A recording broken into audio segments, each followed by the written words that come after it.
Hello everyone, and welcome to Lead Forensics webinar, Sharpen Your Axe, How to Get Your B2B Marketing to Cut Through.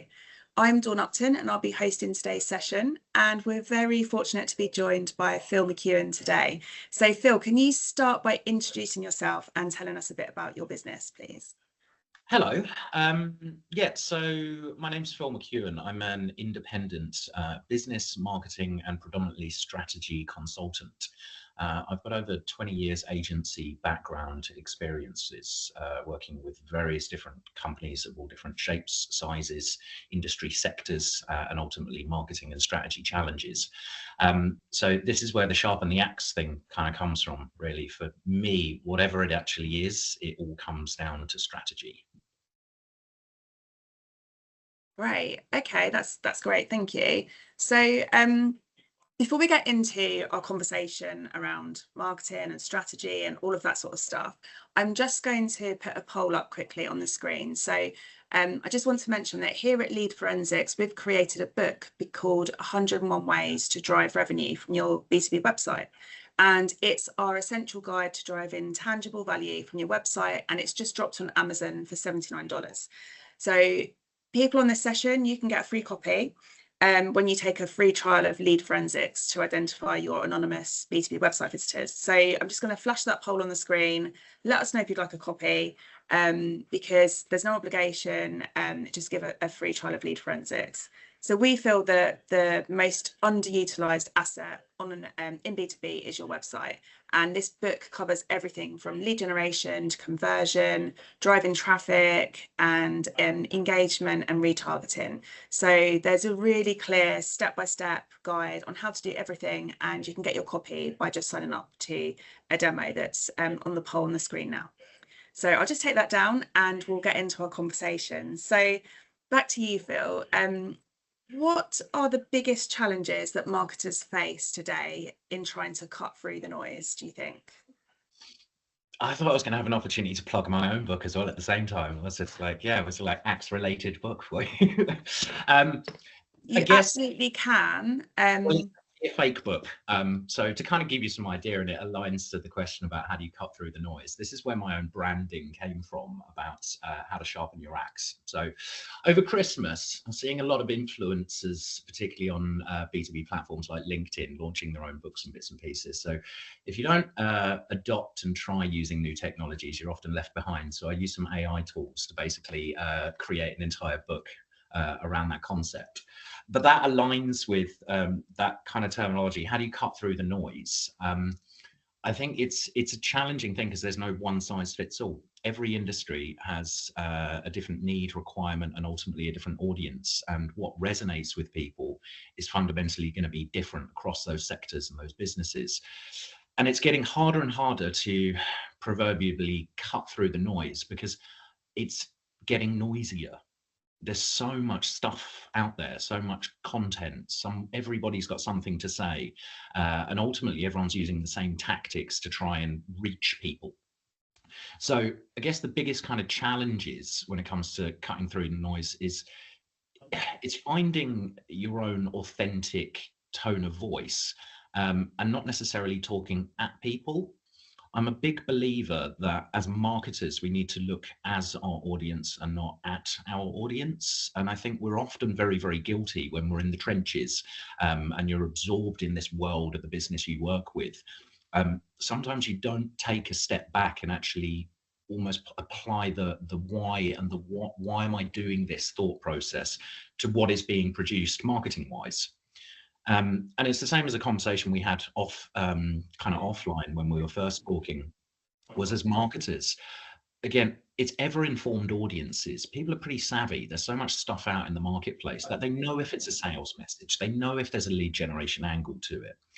But I think for cutting through the noise, if you strip back all of the nonsense and the jargon, there's three core pillars for me when it comes to getting a message in front of the right person at the right time, which is marketing in its purest form, is to make sure that you're doing three things. You're either educating, you're entertaining, or you're engaging.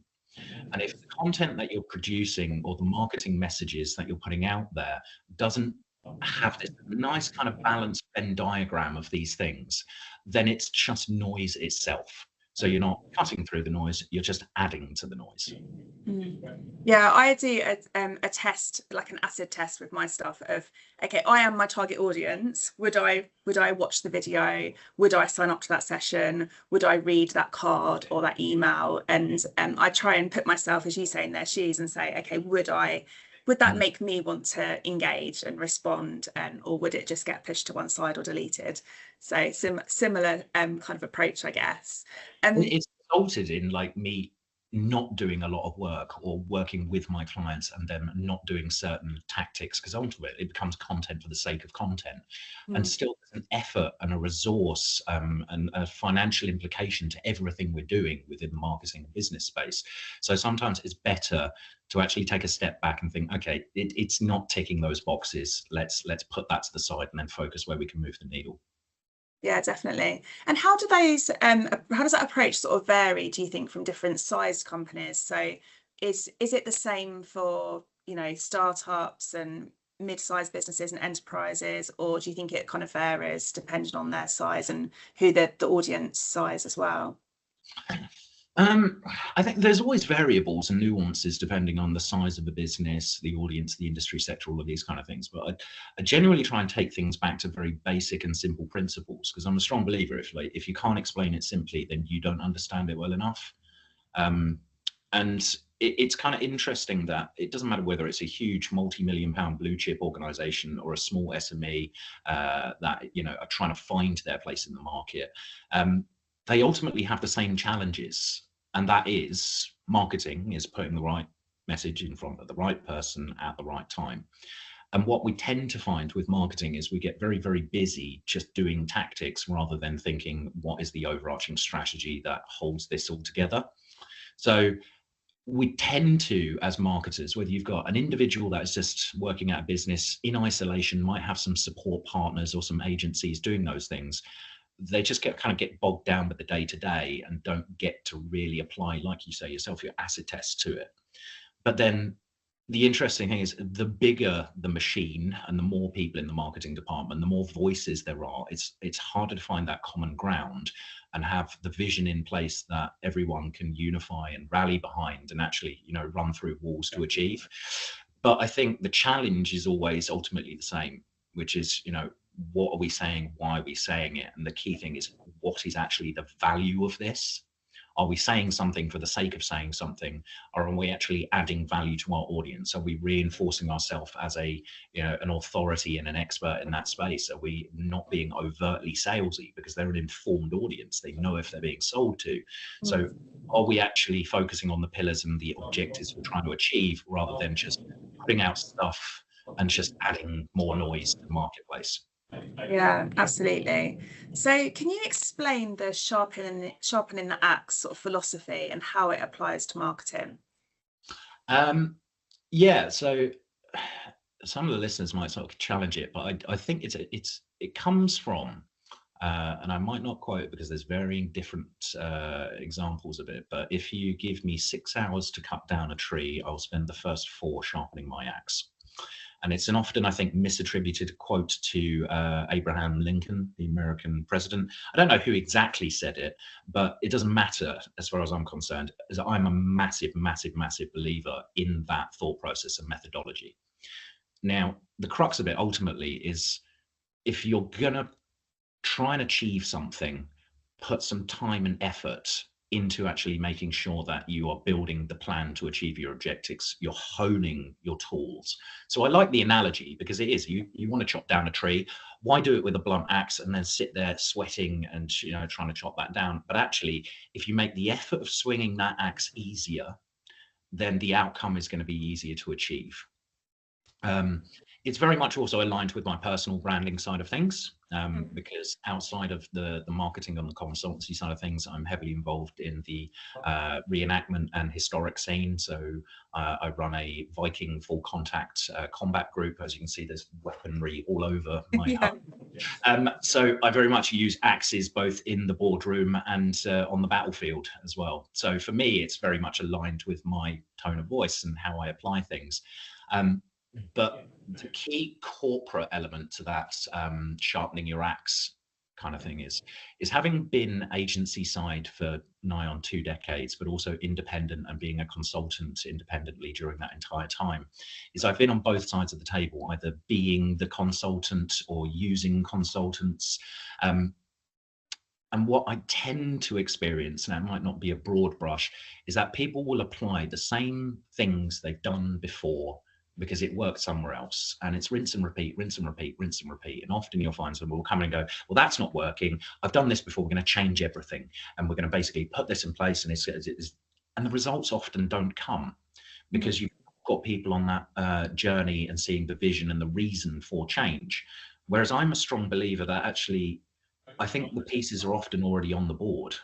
As an independent, when you're working as a consultant, it's not my job to come in and change everything about the heart and soul of the business, where it came from, the reason the people started the company, the commitment and ethics of those that work within that business. And often I believe that the chess pieces are already on the board. It's my job to help them put the strategy in place, or to use that analogy, is hone the edge of the blade. They already have the blade. So we're going to spend some time sharpening your axe, and with a defined objective, it's going to make it a lot more effective to swing it and then, fell those trees. Yeah, the first thing that sprung to mind for me when you was talking about the axe sharpening analogy was a campaign where you can spend lots and lots of time coming up with an amazing creative campaign that's beautifully crafted and really, really sort of clever, creative, really engaging, but then you don't spend any time on the data, and so the data isn't good, and no matter how wonderful the creative is, if you're sending it to the wrong people or it never reaches them in the first place, then your campaign's gonna bomb. So yeah, so that was like the first thing that kind of sprung to mind then, that I've seen it happen. Like, you have to make sure first and foremost you've got you're going after the right people, and you've got the right information for them, the right contact information. So yeah, that's really interesting, really, really good way of looking at it, I think, from trying to connect all the disparate parts, because as marketers, again, I'm a strong believer at the moment that actually there's the demand for the skill sets, particularly within marketing, have outpaced the availability of the talent in the marketplace. Now, it's an interesting dynamic, because I don't think AI is going to replace marketing completely. It's certainly augmenting. And if you're not looking at these types of technologies and enhancing your data visibility, for example, then you will be left behind, because you can near as well, damn it, guarantee that your competitors are. Yeah. So for me, when it comes to it, it's like I see a lot of marketers and marketing strategies, which is using the term strategy, but is often just a bucket full of tactics, where it's disconnected. It's not thinking, okay, well, is the creative right with the messaging? Is the messaging actually adding value? Are we actually putting the right messaging in front of the right audience? Do we have the data that complements that outreach activity? So you find things are often happening in isolation rather than as a cohesive plan. So yeah, I think you're right. It's interesting how marketing is now kind of changing, because I think that we just have to be better at marketing by understanding that we are also our own audience. We're humans. We're ever more informed. Yeah. If you want to find something out, you will find it out. It's reflected in our own purchasing habits. It's like, you might have something in your life and leisure that you're really interested in. You will follow those types of brands. You might be influenced. You might not be influenced by a influencer doing a recommendation or a sponsored kind of post around something. But within the B2B space, if you want to find something out, you can find it. The information is almost readily available. And tactics that used to work quite well, for example, data collection. We all love the white paper. We love a gated white paper. So if that information is so valuable, it's so much benefit to your audience, but at the same time, they know it's just a gatekeep. I'm going to give you my information, and then I'm going to get hit with sales email after sales email. They're not instinctive on it. Whereas I think building this authentic authority, and if you want to be perceived as a thought leader, is give that information away free.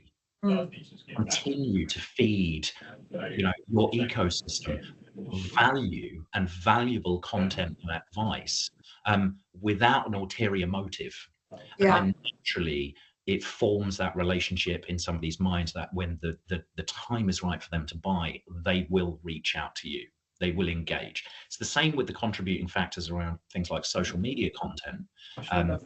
Is building a relationship with people, because you see a lot of B2B, particularly social media, doesn't even factor in being social. It's just shouting into the void. It's not having a reciprocal relationship or a level of authenticity to it. It's just, again, content for the sake of content. Well, we've ticked that box, we've done our, culture post, or we've done our, charity post, or we've done this, or we've got another white paper out there, rather than looking at the bigger picture as to whether or not it's generating a return. Yeah, no, absolutely agree. So on that sort of trail of thought then, why do so many marketing strategies fail to deliver the desired impact? And how do you think businesses can avoid that? Is it a case of, it's people can see through what you're doing, they know that it's just sales, and actually, as you say, in B2B, it's still human to human? Because I think historically we were guilty, 10, 15 years ago in B2B, it was very much a case of, we're marketing to businesses, and so we need to be more formal and we need to change the way we speak to people. It's not business to consumer, so it's a completely different approach. But the reality now is, like, it's human to human, and even though it's to a business, you still want to have that interaction with the person and build a relationship. You're not going to buy from someone you don't trust. So how do you think that kind of fares in? There was a couple of questions in there, actually. So breaking it down, it's an interesting dynamic. Again, it's because I think it's like marketing strategists. I'm a strong believer that there's a misunderstanding or a misinterpretation of what a strategy actually is. The amount of organizations or businesses I've worked with, they go, well, here's our strategy. And actually it's not. It's just a whole lot of stuff. But for me, it aligns with, whether it's on the business landscape or on the battlefield commanding, is a strategy should be as simple as it's a plan to achieve an identified objective. If you can't explain it any simpler than that. And they can be over exacerbated, because I think there's almost a level of imposter syndrome in marketing as well, where we need to completely validate it, and we over engineer things to the point where it's so overtly complex that it actually detracts from the overall objective and then defining those steps to achieve it. So, to go back to your second point, is I'm not saying it's not about sales. It is 100% about sales. It is. Without sales, that's the lifeblood of business. There wouldn't be a business without it. We know that. But then again, so do your audiences, right? And it's appreciating that fact, not necessarily disacknowledging it, but it's finding different ways to generate those sales, which come from the relationships and the community you're building from an ever more informed audience. And I think that is not necessarily an easy task, but there's certain things you can do and put in place to ultimately better achieve your objectives. And I think that's often through, back to the original analogy, about honing the edge of what you're already good at. You don't have to change or be somebody else. It's just, do you want to just be like everybody else? You might see a competitor doing a certain thing. Do we need to do that? Well, you're never really going to have the full visibility as to whether or not that's working for them. So, it can be that imitation is the, the killer of your own joy, but I guess it's challenging your own thought process around it. And that comes back to kind of some of the key points around a lot of marketing is also very, very disconnected from any real scrutiny or level of measuring ROI. It's a lot of stuff happening, and ROI can be even harder to attribute. But with the right technologies and the right approaches, you can get that end-to-end customer journey, and seeing how from, what activity first generated that initial discovery of your brand through to the relationship you had with them through the funnel to the point of them ultimately becoming a prospect, and then a customer, and then a retained advocate of your business and a repeat customer. And you can start seeing that stuff. But I think the difficulty with a lot of marketing is it's hard to quantify, because there's so many different touch points. Everything's vying for a little bit of that attribution. Yeah, absolutely. You have to do all of those touch points, don't you? Because it's not like a one and done with marketing. It's like it takes a while, doesn't it, for brand recognition, building the trust, becoming like familiar with that brand. You've got to see it in quite a few different places, and for it to resonate. I think, the low hanging fruit, great, yeah, like one email response, done. But for most businesses, and particularly if you're going over a larger audience, larger size businesses and things, it just doesn't work that way, does it? So Well, unicorn sales will happen, and as salespeople, we absolutely love that. What's your ideal client? Well, somebody with a checkbook already open, ready to sign. Brilliant. yeah. It's not the world we live in. It is those multiple kind of touch points. But then again, that's the whole point. Is I think marketing has become ever and ever more complex, and a lot of maybe older, more established organizations are still kind of stuck in old marketing tactic mindset. And maybe there's at least in my experience, I'm not saying broad brush completely, but there's many organizations and business leaders I've worked with where perhaps the perception of what marketing is actually very far removed from the reality of it. Now, without sort of painting too much of a negative picture on it, but maybe like sort of 20-30 years ago, marketing was, you had somebody who had diversified into it. Wasn't necessarily really a core kind of role within the business or qualifications, and it was tech based. It's like, okay, we want to put the right message in front of the right person at the right time. We might do a radio advert or get some PR done and a publication. We might do some like a little event or something like that. But now marketers, you often see these job descriptions go out where it's like, you need to be a content creator, a website manager, an SEO, a paid acquisition specialist, a social media manager. As part of social media, you also need to be a videographer, a photographer, be able to do graphic design. And that is almost like a symptom of the perception of what marketing actually is now. So I think the topic of how marketing and marketing departments is changing, and I'm seeing where a lot of the positive wins come from, is a recipe for disaster is having almost a single point of failure that is expected to do 20 things, and you never do everything perfectly. There's a need in the marketplace for marketing generalists and strategy specialists who can then draw on the technical expertise of these different things, whether it's a solution partner, a technical SEO, a content writer, a social media creator. But you need that ringleader, somebody that can sit there and pull the right handles at the right time and sit there and do the acid test. And why are we doing that? And is that giving us transferable value to what we're doing here? And how is that connected?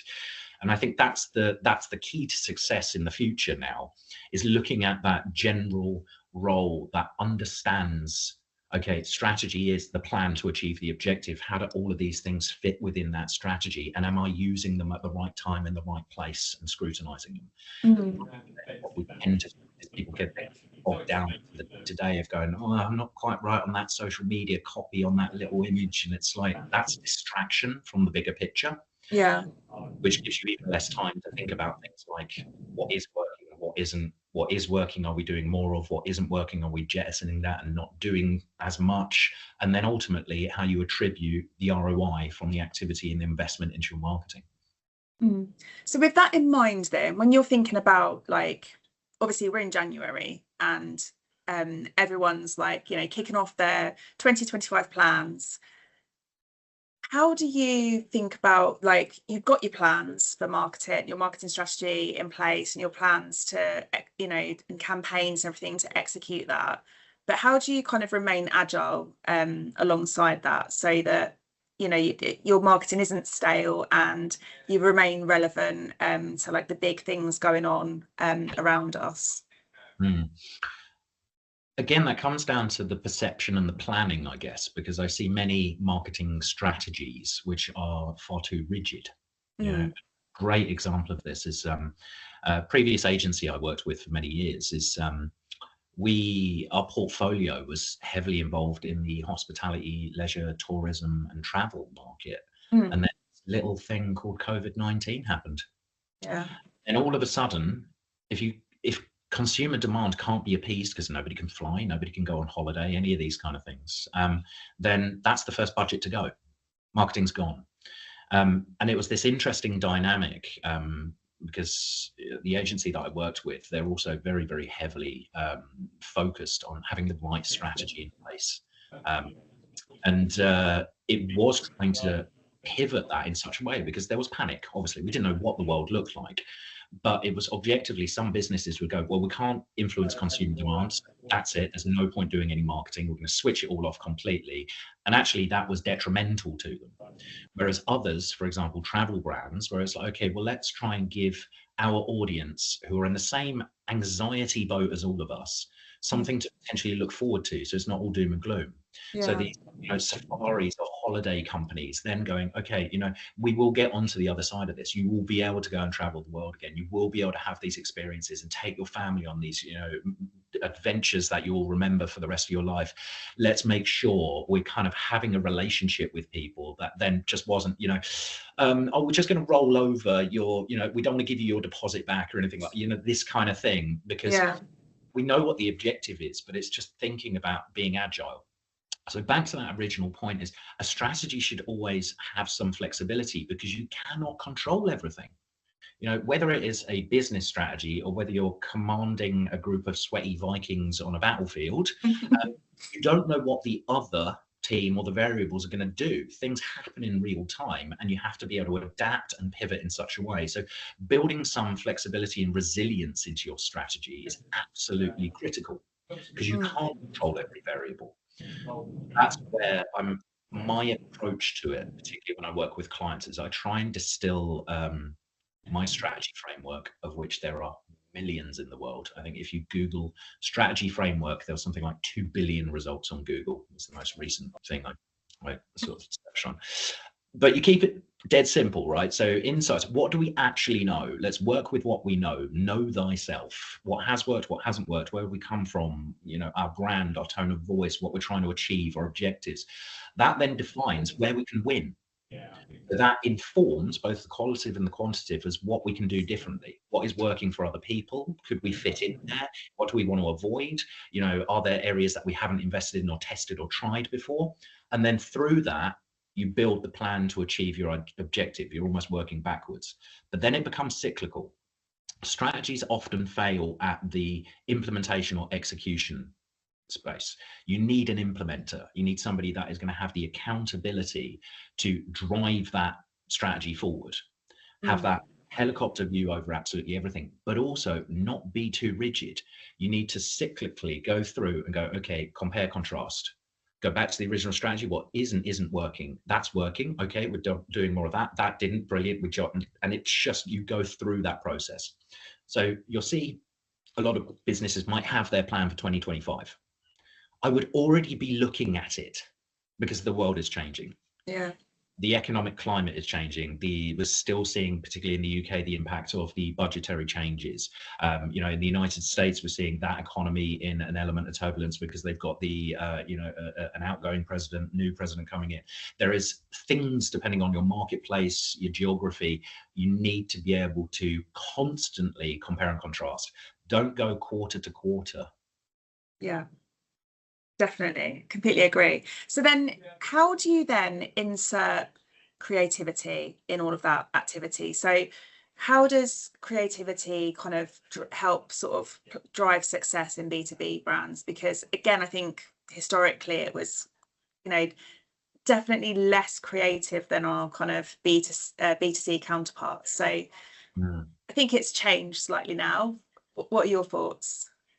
Yeah, I think there's a blurring of the lines, but that again is because whether it's B2C, B2B, whatever acronym as marketers we love to use, it's B2P, right? It's to people. We're humans. We have, yes, it's a broad spectrum of drivers and desires and influences, but we're still marketing to people. And I think there's this, with how technology develops, it's this weird kind of a spiral where human behavior influences what technology is doing to how we consume content, which then in turn adapts how they serve content, which influences human behavior about how they consume content, which then, and it just keeps going round. So you see attention spans are shorter. The types of content people are digesting is different, short form, story videos.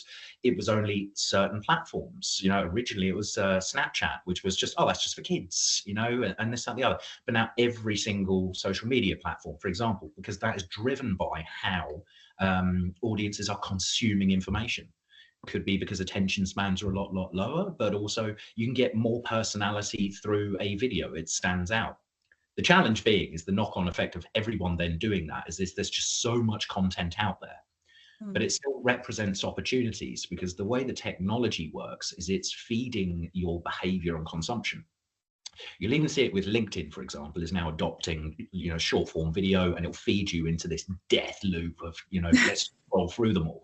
Yeah. And again, it presents an opportunity for brands to be able to convey more authentic personality. But because of the consumption habits have vastly increased, it means the algorithms are then picking and pulling content from places where it might not necessarily have before, because it needs that to feed the behaviors. Which is why, as a kind of standalone example, as you might with things like Meta and Instagram stories, is you might put a reel up, and actually 80+% of your visible views and engagement come from people that don't follow you, and ultimately probably didn't know you exist. So it presents opportunities to be discoverable in a very, very noisy space. But again, it's going to turn audiences off if the content and the language isn't I guess authentic, and if you're overly salesy, it's just noise for the sake of noise. So to the point about creativity is important, because again, we're humans, we're inspired by that stuff. That's why I look at things as like, it is anything that's being created, whether it's long form content, technical documentation, a social media post, an email or something, is it educating, entertaining, or engaging? And it should always be a nice Venn diagram of those, depending on the kind of the ratios and volume, based on the purpose of what you're trying to achieve. And creativity is key there. Now, not saying that, all of a sudden you get a very, very officious, like solicitor brand, for example, all of a sudden doing TikTok dances. Find what, is authentic with you and resonates with your audience, but also just being very, very conscious of trying to be entertaining, educational, and engaging, not just saying stuff for the sake of saying stuff, which is what you will see. That's why there's so much noise. It's content for the sake of content. We have to have a monthly newsletter. Oh, we haven't got anything to put in it. Doesn't matter. Cram it with something. Oh, just stop. Right. How much time and effort are you going to, if you haven't got something that's going to add value, don't do it. Yeah, absolutely. Completely agree. So once you've got your campaigns in, they've cut through, because you've got this beautifully creative campaign to the right people. You're not being overly salesy, so you've built the relationship, and you've grabbed their attention, driven action. Why is it critical, do you think, for businesses to understand and use their website traffic effectively? Oh, this is the tangible link to Lead Forensics Solutions too. It's an interesting dynamic again, because it's like, it comes back to that insight side of things, of being able to look at the information you have to work with. Now, full transparency, it's why I'm sat on a Lead Forensics podcast, right? Is I'm a marketer. I first came across your tool as a business in probably like 2014 or 15. So it's been over a decade, and I've been a user of it. I've been a referrer of it. I've also been somebody who said, no, that's too expensive and it's not actually adding value for your business at this point in your journey. I have to be objective. But it's something that I truly believe in, because of human behavior is changing, is we need to use the information, one, ethically and authentically, and make sure we're adding value. So a great example is, I've got a client at the moment that works in this a technical space. So I won't go into too much detail to betray any confidence, but ultimately I've been brought on board to help sharpen their axe. Brilliant company, brilliant brand, very disparate, didn't quite have their tone of voice and their language, how they really position themselves confidently. So they were in the process of creating all these sub brands that then again, nobody in the company was actually really believing in themselves. The impact of that is it made it very, very difficult for marketing to do anything effective or even have anything remotely considered a cohesive campaign with the objective of generating leads and inquiries and sales. Mm. So as a short-term measure, then do an audit to look at, okay, where are we? One of the key things that came through was the fact that the website, the marketing team had not really been scrutinizing to see what is and isn't working. And you would read and look at the content by taking a step back, and it was just talking at people. It wasn't inspiring or taking them on a journey or reinforcing why, okay, I've looked for a thing, I'm an informed buyer, I've identified I have an issue, and I need a thing, a tool, a person, a something to help me achieve my objective. So I've looked for it. And there's an advert or an organic ranking for a thing there. And I've gone to that site, and then all of a sudden you're just bombarded. Yeah. Trying to understand and respect that journey of where somebody might be and how they're going through that. And the biggest thing is everyone wants to be the hero rather than the guide. And I think as marketers, we need to appreciate we're the guide, we're not the hero. I'm not here to solve all your problems. I'm here to give you the tools to be able to achieve and be the hero in your own story. And that's the dynamic that this company was experiencing, is that they couldn't articulate. So the knock-on effect of that commercially within the business is that the lead and sales pipeline was completely dry. There was nothing coming through. And without the lifeblood of sales, there's no sales going through, no work to be done, no revenue being generated, so on and so forth. So short-term measure, we need to humanize things a little bit more. And because it's an experiential brand, which is very much based around people and how they interact with technology, short-term measure, we need to know who is coming onto our website, because we know they're dropping off, but we know they're coming through. We can see on ads that the ad's working, because it resonates with the original query and inquiry as to what they're looking for. Yeah. But the issue is they've then landed on the page, not converted, and left. And you know for a fact they've gone straight to your competitor who might offer a better articulation or experience. So as a short term, or at least short to medium term measures, we put a tool like Lead Forensics in place because that bridges that gap of visibility. You're not just drawing conclusions based on your gut feeling. You can actually see this company clicked that ad because they were clearly looking for something like that. They've come through here, they've landed on that page, they spent that amount of time on it, they've gone to here, didn't quite get what they wanted, so they've come back through here, they've gotten to, and then they haven't made it to the contact page and they've left. But that then empowers the sales team to be able to go, okay, right, it's a big organization, but there's somebody might know. It allows you then to look at some of the more traditional humanized, sales and lead generation methods, which is actually trying to speak to somebody, not spitting sales messaging at them.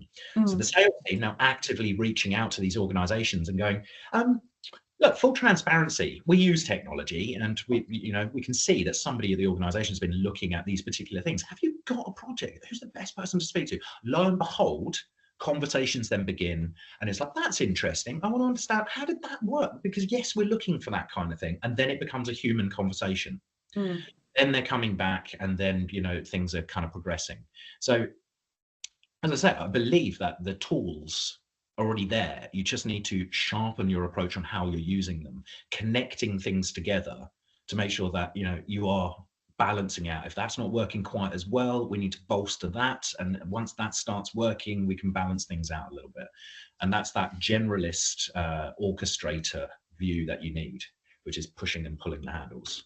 I don't know if that answers your question. That was a bit meandering, but again, it's a lead forensics podcast, right? We're talking about lead forensics, but that's an application of how you use that technology authentically and very effectively to resolve a commercial issue within a business.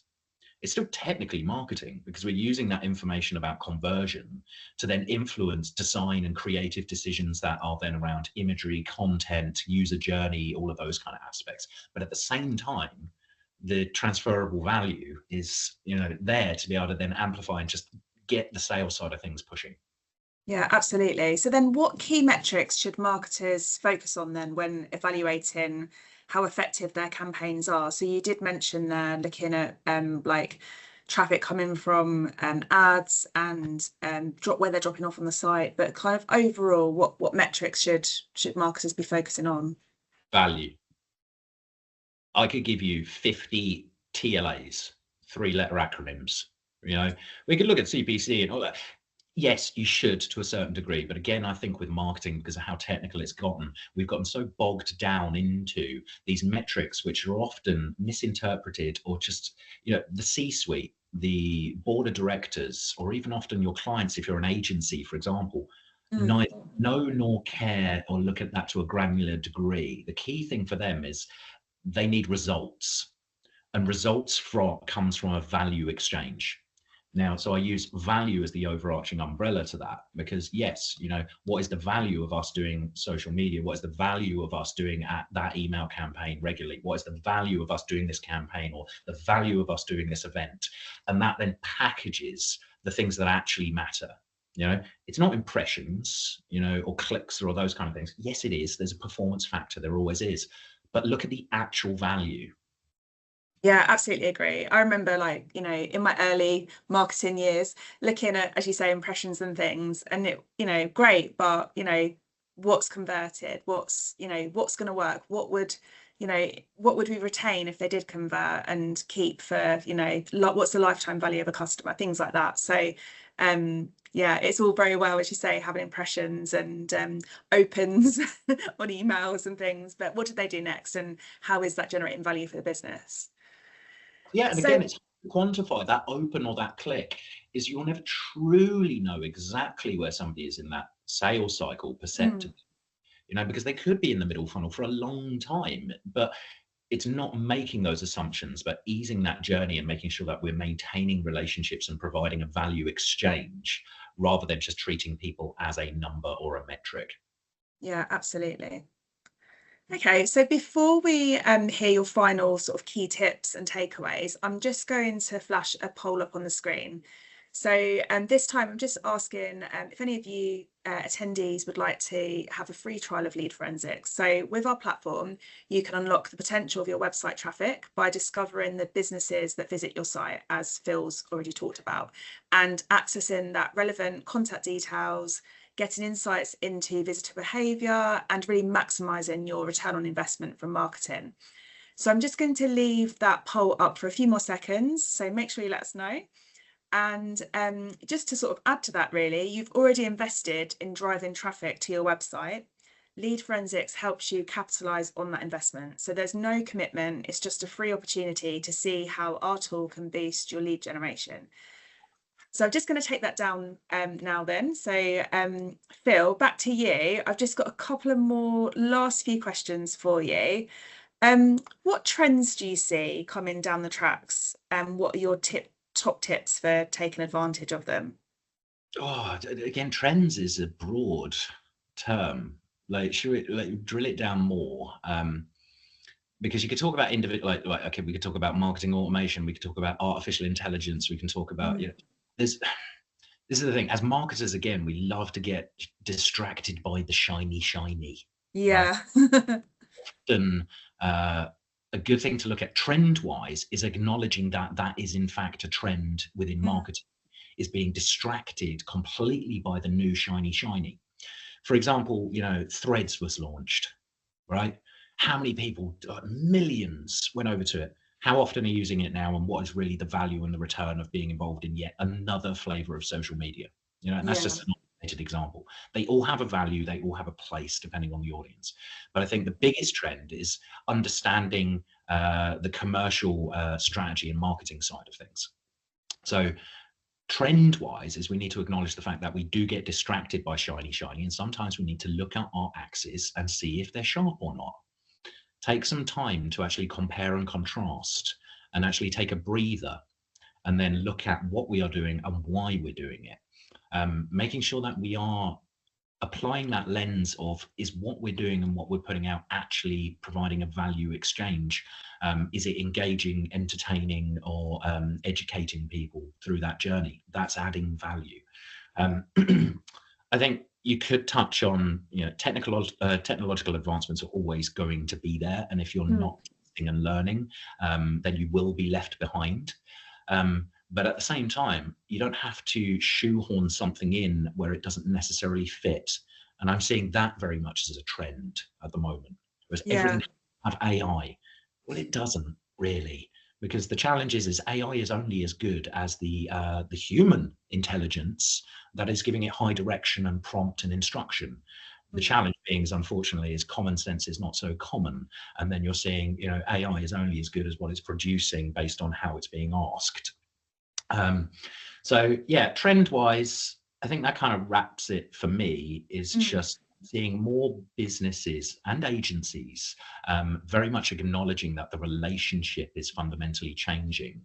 The perception and the need is very much focused around value. Absolutely. So my last question for you then, what are your top tips for getting B2B marketing to cut through this year? Oh, top tips. Well, there's a couple of like kind of threads to it. So again, we talk about measuring ROI. It can be difficult to accurately measure your return on investment from marketing. So it's how do you justify investment into a broad range of things you're doing. So as marketers or businesses, try and look at, again, reverse engineering. What is the purpose and the point and the objective of what doing, and looking at what the intrinsic value of that activity is. Some of it can be quantified, some of it can't, and that's not a bad thing, because how people are discovering, researching, engaging with brands from a sales perspective is, again, fundamentally changing. You know, a huge proportion, 76.4% of statistics are plucked out the air. You know, a high percentage of the research is done before anyone ever speaks to a salesperson. You can find that stuff. So respect that, but also respect the fact that that means that the marketing and the investment isn't necessarily going to have an ROI. You've got brand investment and you've got lead gen investment. Focusing on content and what the purpose of that content, again, so creating engaging, educational or entertaining content is key, and applying that lens to what you're doing. If it's just content for the sake of content, it's not really adding value. You can kind of see that on a lot of platforms, is it's just you're adding to the noise rather than cutting through the noise. I think data and privacy is becoming ever more important, particularly in the tech space, and it's using that ethically and in such a respectful fashion, because it was the same with GDPR. When that came in, everyone, all these marketers, so their buttholes started puckering up, going, "I've got a 50,000 list email, and it's now going to be stripped right back to, yeah, good." It's better to have a small number of engaged audience members than a huge that aren't. So again, it's what are we doing with people's data, and are we using it in a respectful fashion? What can we learn from it? Really understanding customers' needs and desires. Be the guide, not the hero in the story. You know, they've come to you. It's like there's a brand strapline. I think it's Black and Decker or something. People don't buy 1/4-inch drill bits. They buy the ability to drill 1/4-inch holes. Right. And I like that, because it's not about I need that drill bit. It's about I need to put that shelf up. I need to achieve something. So I'm buying your thing to be able to do that thing. And I think that lens can be applied to almost everything. So yes, we know you want to sell your, software as a service platform, but focus on the benefits and not the features. Yeah, absolutely. Competition, again, trend wise, I think is ever going to increase, but also many organizations will fall to the wayside because they're stuck in the rut of doing the same disconnected, played out tactics. Don't be afraid to draw a conclusion where it's like, you know what, we're not going to gate white papers anymore. It doesn't work. And those that do give us, it ends up being a personal email address or a fake one. So it's just cluttering up our data ecosystem. If we truly believe in this content, let's give it out for free. And then from a recruitment perspective, I think there's also a valid kind of trend potentially around marketers truly understanding the broad spectrum, but also leaders within organizations realizing that you can't be an expert in 20 things. You need somebody who is the orchestrator that can pull the handles and lean on the resources and capabilities that are those are specialized in those very particular areas. And then, I guess if you want to read more, you can pick up in no good bookshops, How to Sharpen Your Axe. Have fun with your marketing is the key thing. If you don't enjoy it, how can you expect anybody else to? If you don't believe in it, how can you expect anybody else to? So that's my Jerry's final thought, I think. Oh, that's been brilliant. Thank you. It's been an absolute pleasure talking to you, Phil. Really appreciate your time today. And thank you to everyone who's attended. We hope you found it useful. And if you have responded to the polls, we'll be in touch soon. But thanks very much, and we'll see you soon.